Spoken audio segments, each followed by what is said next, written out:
Olá pessoal, meu nome é Marcelo da Cruz Soares, meu orientador é o mestre Leandro Cardoso da Silva e meu artigo consiste na aplicação da tecnologia de manufatura aditiva em um dispositivo para controle dimensional.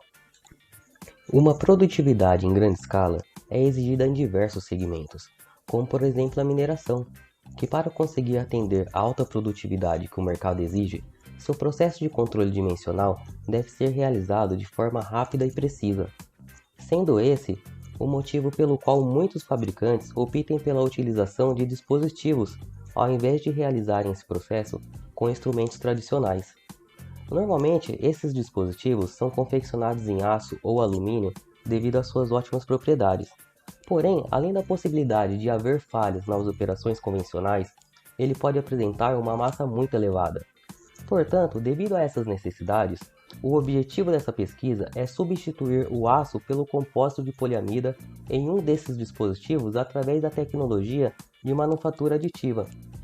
O compósito PA 6.6 com reforço de fibra de vidro se destaca por oferecer uma grande resistência mecânica, um baixo coeficiente de atrito e uma boa resistência à fadiga. O dispositivo de controle dimensional estudado é fabricado em aço ASTM36 e tubos de aço unidos por solda. Ele é utilizado no ramo da mineração para realizar o controle dimensional de revestimentos, que são usados para proteger o interior de muitos moinhos, como por exemplo o moinho de bolas. A dimensão aproximada do revestimento é de 425 por 1600 por 1750 mm e devem ser controladas as áreas raiadas, as furações e todo o seu perfil externo. Podemos observar nesta representação de montagem que o dispositivo contém o mesmo perfil e o mesmo raio do revestimento. Com isso, surgiram dois possíveis problemas devido ao dispositivo ser fabricado através de solda. O primeiro é em relação à própria solda, que para garantir o dimensionamento final é necessário realizar a usinagem após a soldagem em todas as superfícies de contato. E o segundo é em relação ao peso final devido à densidade do aço. O peso do dispositivo atual é de 71 kg, e após realizar o cálculo do limite de peso recomendado conforme a equação Miyoshi, o resultado obtido foi de 32,94, ou seja, o peso do dispositivo atual está muito acima do permitido. A fim de verificar se o dispositivo estava correto após a sua usinagem final, o mesmo foi posicionado sobre um revestimento já aprovado. Conforme podemos ver nessa imagem, ele apresentou folgas de 10 mm, sendo que o deslocamento máximo permitido é de apenas 5 décimos de milímetros.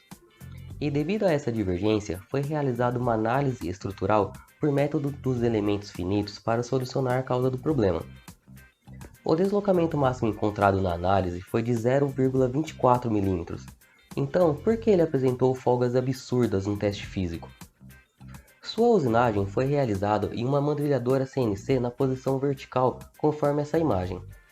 Ele foi fixado em uma cantoneira através de garras, que ao apertá-las, o dispositivo é chamado para a cantoneira, ou seja, toda a sua parte traseira é forçada a encostar na cantoneira.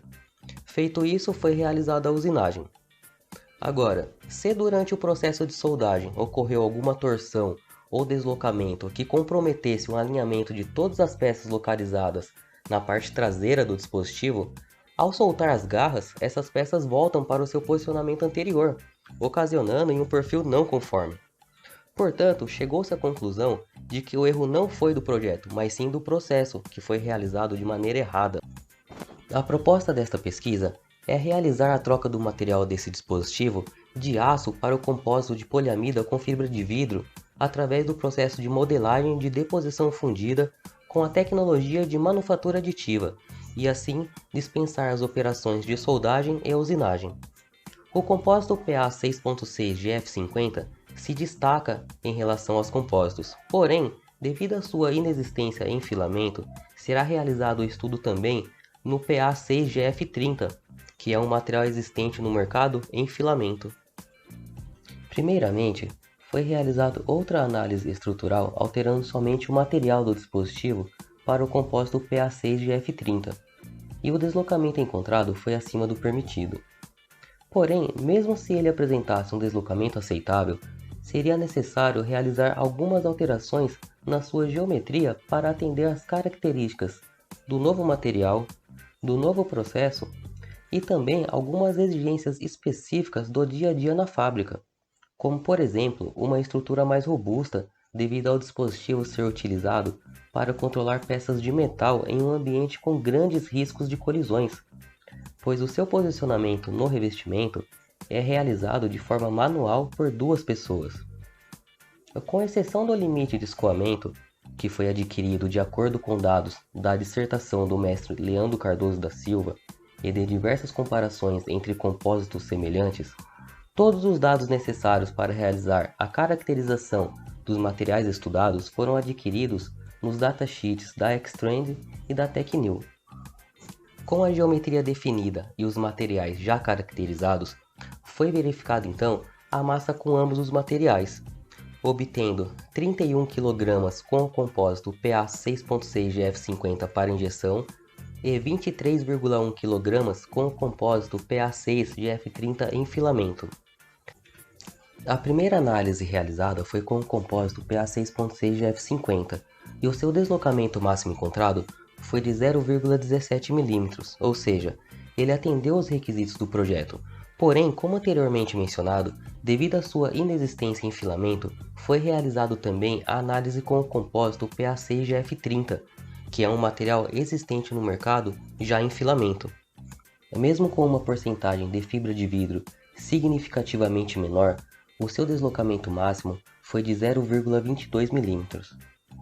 Com a mesma geometria, ambos os compósitos atenderam às exigências de projeto com algumas particularidades. A massa foi o fator com maior diferença nas análises. O dispositivo com geometria final em PA6GF30 obteve uma redução de 67,5%, enquanto com o compósito PA6.6GF50 obteve 56,3%, destacando-se o compósito PA6GF30. Para a geometria final desenvolvida, os resultados mostraram que o compósito PA6GF30 em filamento obteve maior deflexão e menor massa em relação ao compósito PA6.6GF50 para injeção. Mediante os resultados obtidos, o compósito PA6.6GF50 para injeção se destaca por apresentar menor deslocamento resultante da força da gravidade quando comparado ao compósito PA6GF30 em filamento. Mesmo sendo através de geometrias diferentes, ambos os compósitos suportaram os mesmos esforços que o aço, porém com uma massa muito inferior, destacando-se o compósito PA6GF30 em filamento, por obter a maior redução de massa. Os dois compósitos estudados atenderam às exigências do projeto, comprovando assim a importância desses reforços em suas composições. Em muitas análises como essa, a ausência desses reforços dificultaria ou até mesmo tornaria impossível realizar a substituição do material. A utilização do dispositivo com geometria final em compósito de poliamida contribuirá para a empresa X conseguir uma alta produtividade através da conferência realizada, de forma rápida e precisa, de seus revestimentos, e sem que a mesma deixe de respeitar os conceitos ergonômicos.